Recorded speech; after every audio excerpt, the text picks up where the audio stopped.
तो चारि द्वार बंद करदे मोर दुख नहीं किंतु जी तो चारि द्वार भितर पशिबा पर भी तते मंदिर भितर तते निंदा करुछि से निंदा जते बेले मो कान रे पड़ी जाए सेते बेले मते प्रभु कष्ट हुए।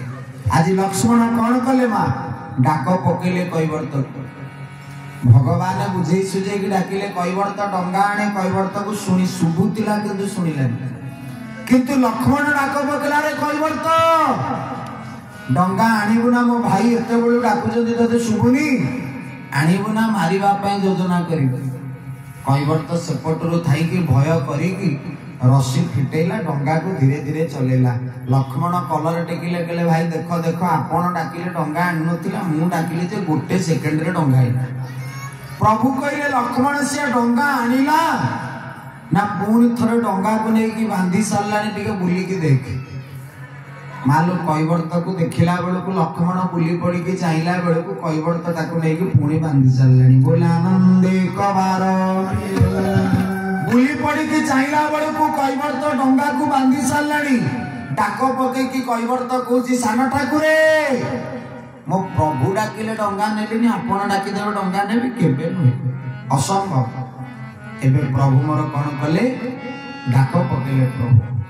कैवर्त से अनिला ठाकुर को मालो जे पर्यंत प्रभुंकर आखि भक्त कैवर्तर पूर्ण स्वरूप को देखि नथिले से पर्यंत मन मिसी नथिला भक्त भगवान जेमिति कैवर्तर आखि प्रभुंक उपरे प्रभुंक आखि कैवर्तर उपरे एबे भक्त भगवान को मिलन ही गला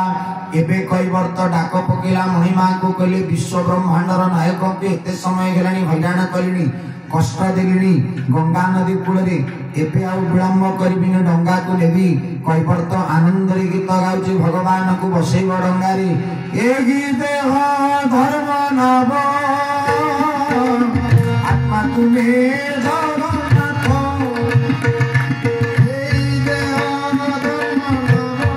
हरि बोलो करताली हुड़ाहुड़ी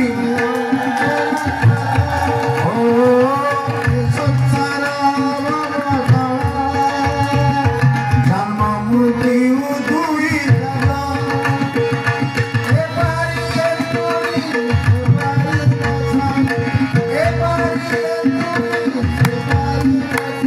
आउ मध्य जीवन नई अनेक बाट प्रभु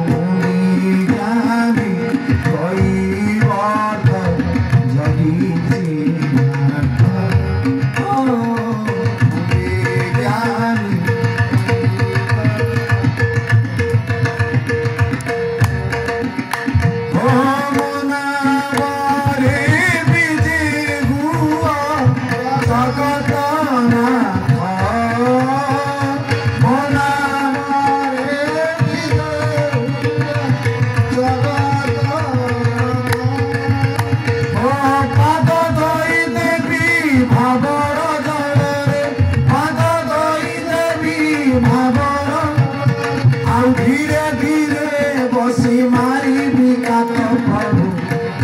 जानी समस्त गाइबा प्रेम से जानी परिवर्तन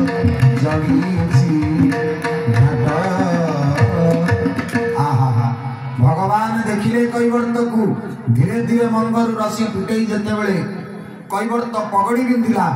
अंटारे गामुछा आ सुंदर भावरे